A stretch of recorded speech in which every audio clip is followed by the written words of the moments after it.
yesterday, or no, it was 2 days ago, I did legs.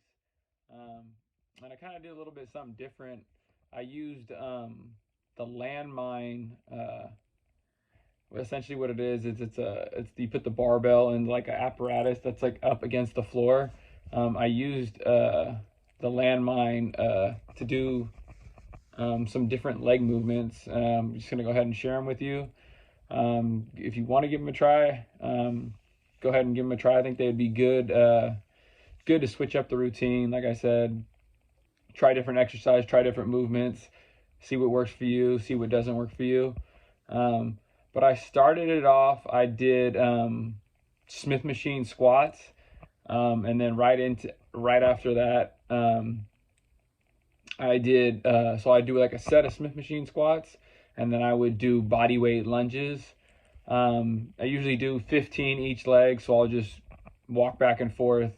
Sometimes I'll walk with dumbbells or a barbell on my back, but I just did a set of squats and then did essentially 30 strides each way for 15 reps for each leg. And that was definitely I've done it in the past, but I don't know if I wasn't eating enough, but it was definitely a tough way to start the leg workout. Again, I just pyramided up in weight with the Smith machine squats. A lot of people ask me why I like to. I mean, I do barbell free bars, barbell squats. But I like to do Smith machine squats. I feel just the tension a little bit more in my legs. Could be different for you. And obviously barbell squats are going to be a little bit more difficult, or maybe a lot more difficult, because you're using like stabilizer muscles. You actually have to not brace yourself. You have to control the weight because it's not in a fixed plane of motion like the Smith machine is. So there's definitely a lot more going on. You're using, like I said, your stabilizer muscles. Your core is engaged a lot more. So anyways, I did that. I did 4 sets of each, and then I got into the landmine kind of portion of the workout. I did landmine stiff-legged deadlifts, and you'll see it in the video. I really felt a good stretch on my hamstrings. I definitely suggest people try this. Again, it's just like doing a normal stiff-legged deadlift in terms of form, hinging at the hips, keeping your core tight. And I'm cupping the end of the barbell. You'll see in the video it'll make more sense. And then I did 3 sets of that. You can do anywhere between, like I said, kind of depends on what your goals are. But I think I did 12 to 15 reps. Then I got into the front. I guess you can call them front-loaded lunges with the landmine apparatus. Essentially, just holding the barbell in front of me, and I'm doing reverse lunges with the landmine. I didn't get it filmed, but I also did. So essentially, I strapped I wouldn't even say a weight belt, but like a belt where you can load plates onto. I guess you could say a weight belt with a chain on it. And I wrapped the chain around the inside of the barbell so it wouldn't get loose. And then I did, I guess you can call it, I don't even have a name for it, landmine. You can call it squats, deadlifts, but essentially you wrap the chain around the bar, you load the plate up with weight, and you're just squatting. You could even put your feet up on like a platform or a small like plates, just to give yourself a little bit more range of motion. And it was just something that I kind of made off the top of my head. Hadn't seen it before, but I wanted to give it a try, and actually worked pretty good. I did 10 reps of that, 4 sets. And then after that, I just finished off with my normal leg extensions and leg curls, as well as the adductor and our adductors and abduction machine. But that was essentially the leg workout.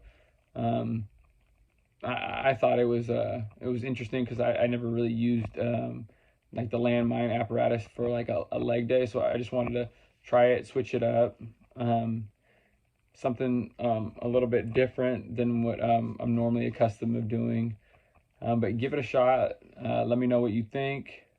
And also, what I'm going to start implementing more in for glutes is I'm going to be doing more either on the Smith machine or just with the barbell. I'm going to be doing more weighted hip thrust.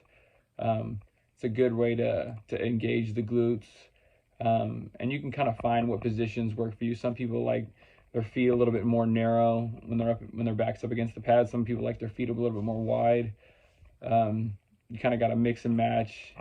Everybody's anatomically different, so what works for some people obviously might not work for you. But most importantly, you want to make sure your form and your technique is on point.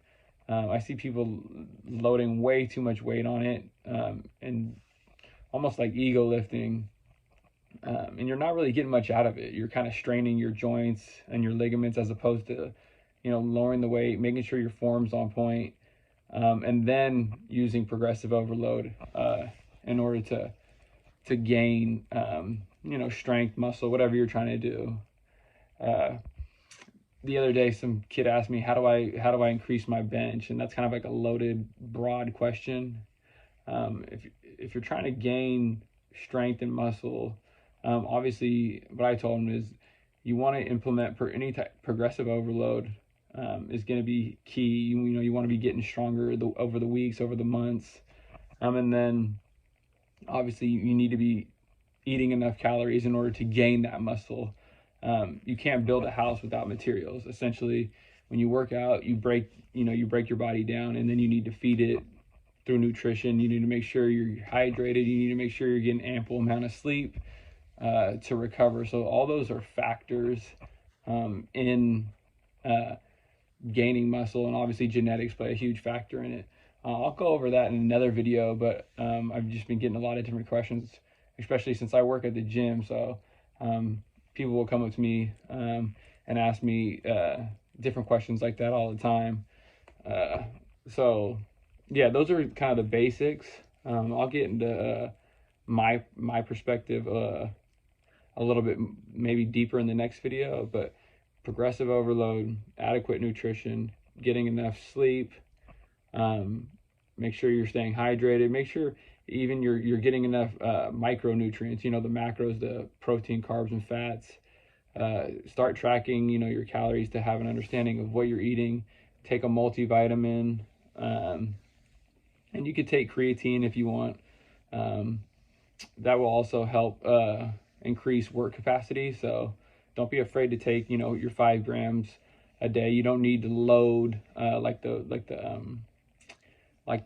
package or the bottle says. That's just a marketing scheme for them to try to sell you more product. So just start taking 5 grams per day, and that'll also, like I said, it'll help you increase your work capacity.